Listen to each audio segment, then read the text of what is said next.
missions, military personnel, and All right, U.S. good. facilities Well, it's still in kind of the morning. region. Earth, this Could is you Adam talk Sturch, about some of broadcasting that from the reporting Mushroom and what Mansion, you found? Taos, New Mexico, working on oil painting Death of a Salesman. All right, today is kind of a big step. The base colors are finally pretty dry and solid for most of it. And I'm going to take a very thinly mixed glaze of gray, medium yellow, and white, sort of just a pale gray yellow, and do it edge to edge, and then start pronouncing areas of thicker and thinner fog, and detailing it again. So here we go. Been important in the Ukraine conflict, and would be important in any kind of conflict with China or some other adversary, are dwindling.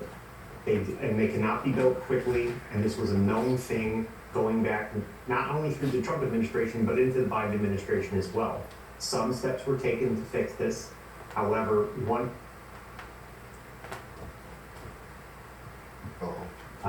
they haven't been able to really resolve that issue, and really they've just tried to downplay it.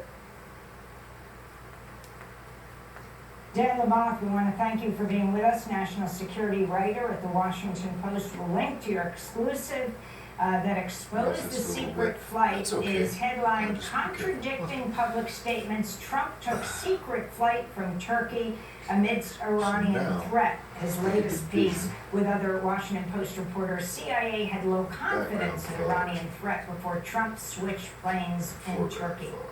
Coming up, as the U.S. rapidly expands its use of artificial intelligence, we'll look at how AI is changing the way wars are fought. We'll speak to Heidi Klum. She co-authored the new report, Anatomy of an AI Kill Chain.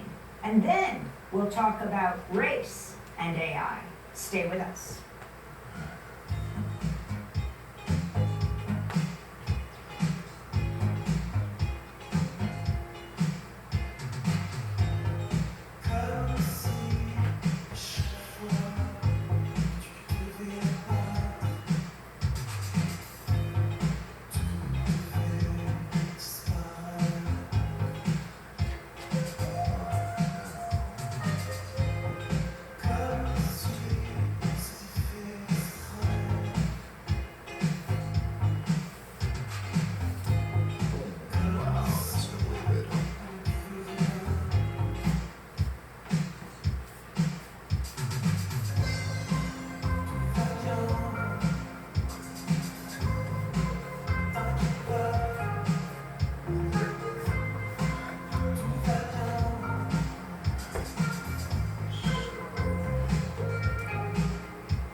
By Francois Gout.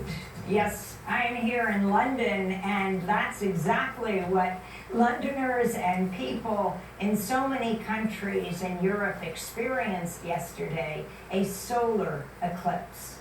This is Democracy Now!, democracynow.org, the War and Peace Report. I'm Amy Goodman in London with Nermeen Sheikh in New York.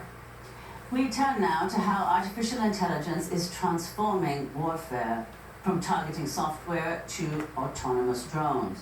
Earlier this year, Defense Secretary Pete Hegseth spoke at Elon Musk's company, SpaceX. In short, we will win this race by becoming an AI-first warfighting force across all domains, from the back offices of the Pentagon to the tactical edge on the front lines.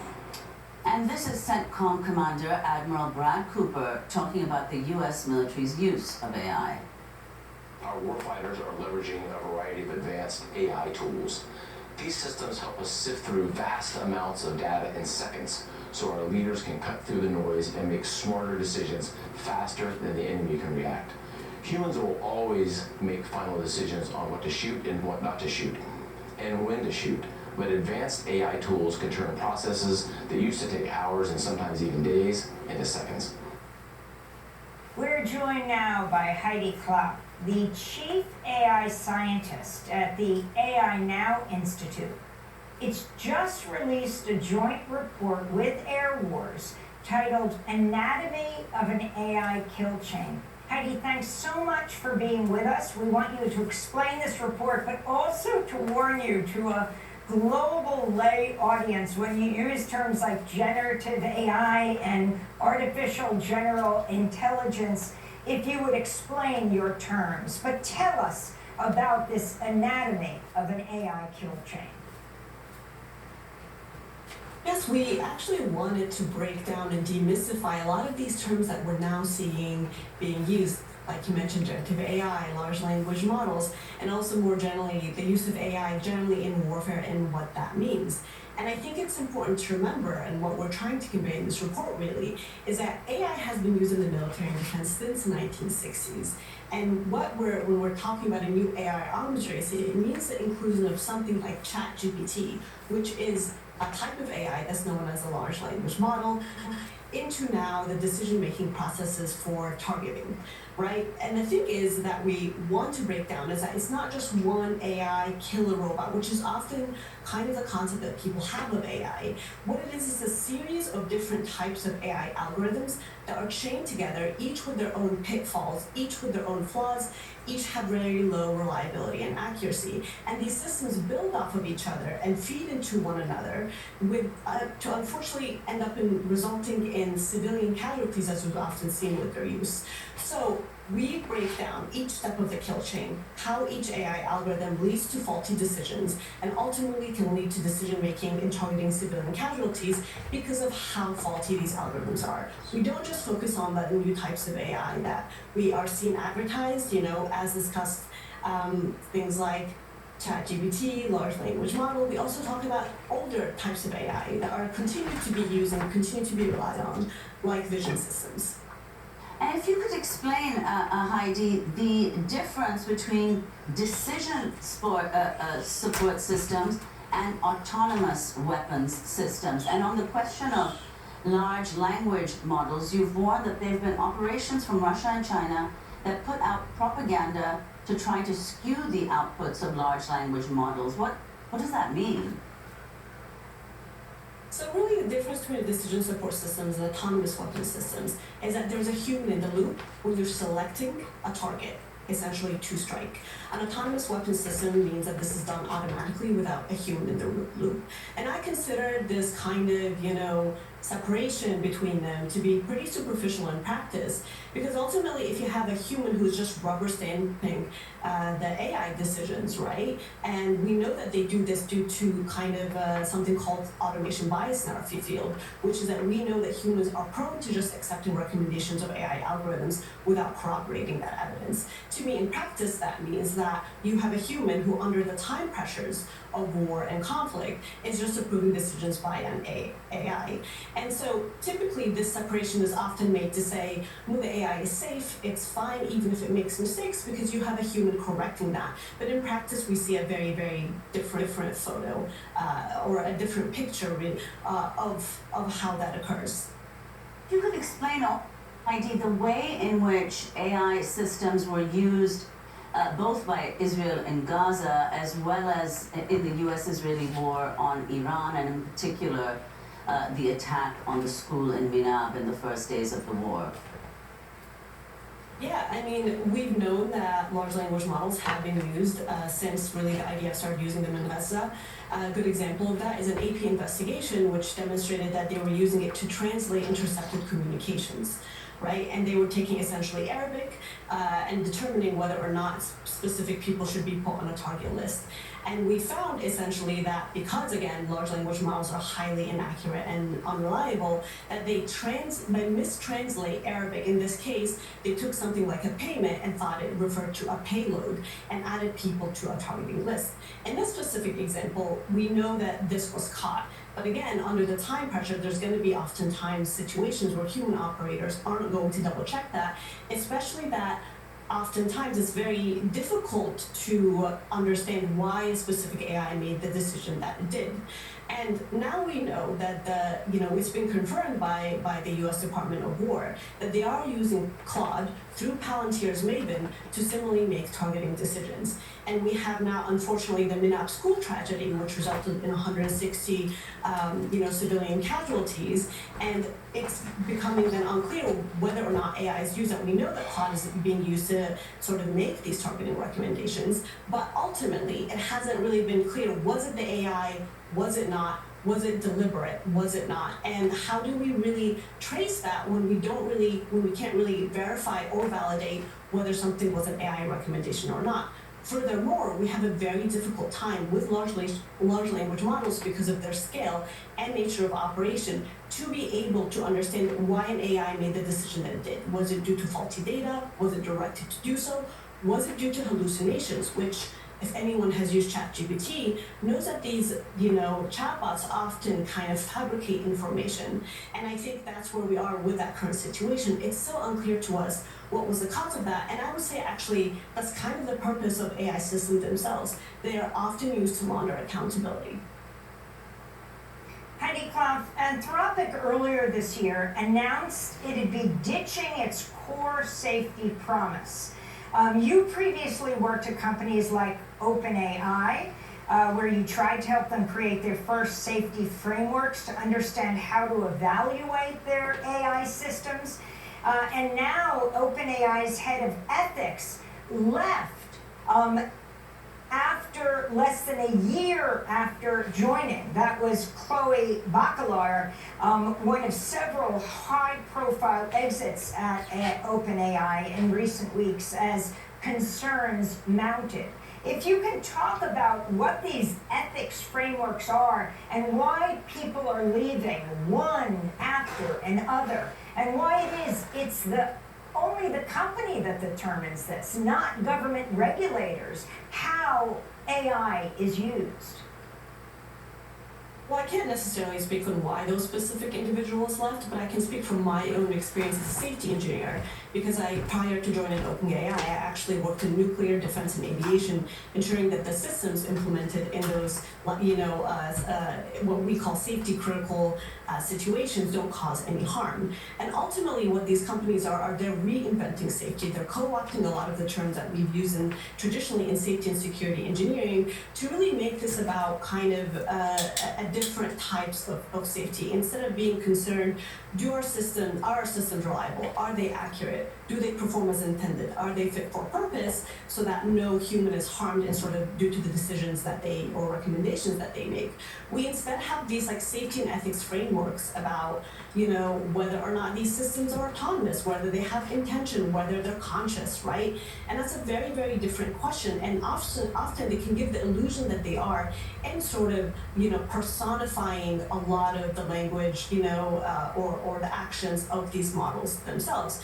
I mean, we've seen recently, the cybersecurity capabilities being conveyed as kind of like, oh, this is autonomous. This is something we have been expected from these things. They're doing this on their own will. When these companies actually deploy them in a very insecure environment, they intentionally were having these models, go on to sort of carry out cyber attacks as part of sort of testing or benchmarking. And so this is the reason that I take great issue with that, is that they actually, again, try to assign accountability to the AI rather than themselves. Really, I view that AI only does what we tell it to do, is only capable of what we build it to do. And these AI companies are, again, moving away from accountability by trying to assign sort of autonomy or personify these AI themselves in doing that. And I think, when you're then deploying these kind of models in warfare, it's very, very easy to then sort of say, well, it wasn't us who made that decision, it was AI. And that's why I take great issue with the way they're now talking about safety and security engineering. And indeed, as you say, I mean, now it's very routine to hear about AI agents, so to speak, going rogue. And yesterday there was a report that Taiwan was hit by an especially abnormal AI-assisted cyber attack suspected to be from China. And reportedly, this kind of end-to-end autonomous attack on a government target has never been seen before.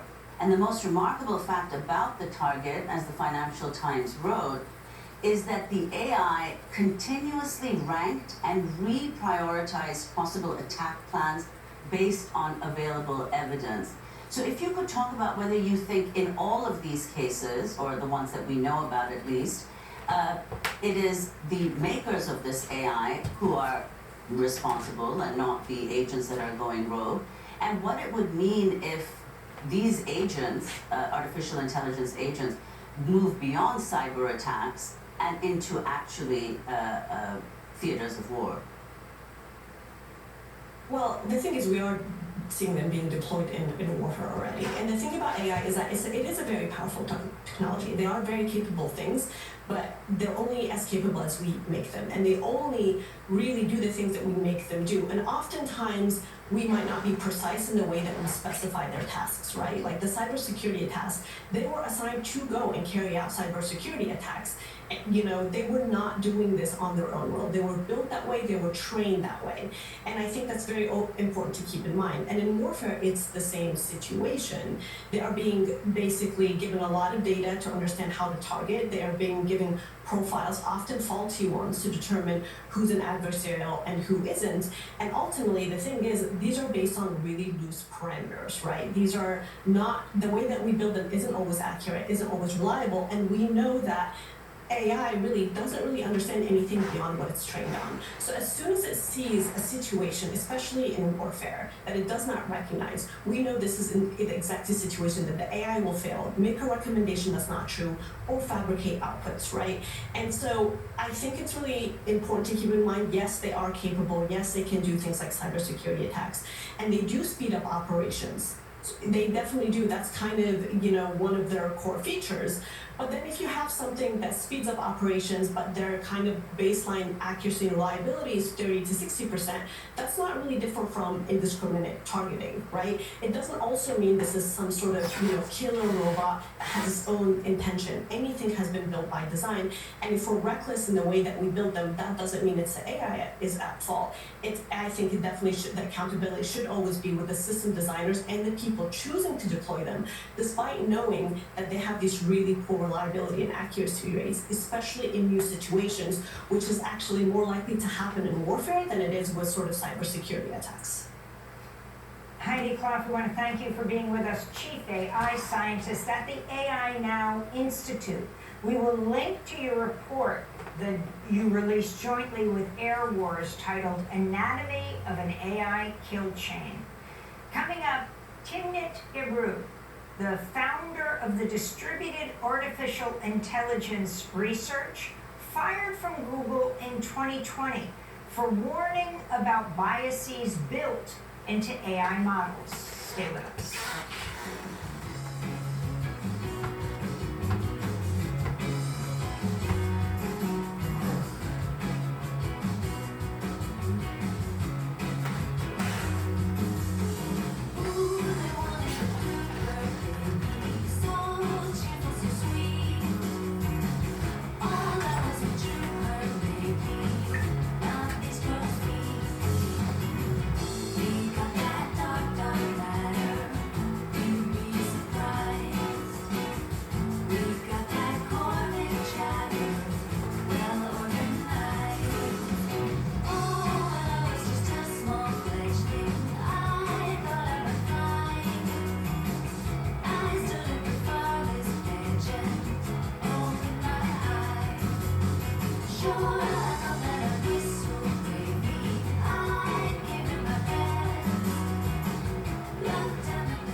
Dark Matter by the Corner Laughers. This is Democracy Now!, democracynow.org. I'm Amy Goodman in London with Nermeen Sheikh in New York. We're continuing to look at how artificial intelligence is rapidly changing the world. We're joined now by a leader in the field of AI ethics, Timnit Gebru. She is the founder and executive director of the Distributed Artificial Intelligence Research Institute, or DARE. Prior to that, she served as co-lead of the ethical AI research team at Google. She was fired in 2020 for writing a paper warning about the dangers of large language models and raising issues of discrimination in the workplace. Timnit also co-founded Black in AI, a nonprofit that works to increase the presence, inclusion, visibility, and health of Black people in the field of AI. Her forthcoming book is titled Deep Unlearning: The Rise of AI and the Radicalization of a Tech Idealist. She joins us now from Boston, Massachusetts. Timnit, could you begin by explaining what AI means to you? You've said you think of AI as a discipline with a number of subspecialties. Explain. Yes, and I'm glad that Heidi did some groundwork for us here in the earlier segment. Yes, for me, AI is a discipline with a collection of specialties that are all lumped into this term AI, and they can be very different. So Heidi mentioned things like large language models, but also computer vision systems that have been around since the Vietnam War. And all of these things are bundled into the term AI. And in fact, the things that are considered AI are not always considered AI. So, for example, the title of my forthcoming book is Deep Unlearning. And this is a play on the term deep learning, which is a technique which is currently basically synonymous with AI. But back in the day, deep learning was not considered AI, so much so that the researchers in that specialty were having their academic papers rejected by the prestigious AI conferences. And so actually deep learning was sort of a rebranding from another term, artificial neural networks, to avoid that stigma. So not only do we have this marketing term that is a hodgepodge of disparate techniques or tools, and in fact it's not even, sometimes it's techniques, sometimes it's tools, sometimes it's products. All right, that sets that up for considerable amount of work to come. But I like the way it sort of diffused some of the colors in the background that were still wet and drug them along with the wisps of fog that are starting to develop, and sort of puts the whole thing in a cloud, and I like that. So I'm going to redo the foreground first, get it crisper and less diffused than the deeper fog into the background, and then we'll start developing some subtle details and a little bit more depth. But that's it for the moment. That's pretty saturated. Not a whole lot I can do with it from here right now. So I'm going to cut it here. And to anyone who was listening to the last broadcast, it's been a couple of days. I ended up with a broken tooth and a slight infection on an old wisdom tooth. I'm going to have to get extracted. I had to make an appointment to a dentist and got most of it sorted out yesterday. So I'm doing better. Got a good night's sleep and some penicillin for the infection. So hopefully I won't be up for days on end in anguish again anytime real soon, at least for that reason. So thanks for your concern, folks, and that's Adam Sturch broadcasting from the Mushroom Mansion, Taos, New Mexico, working on oil painting Death of a Salesman.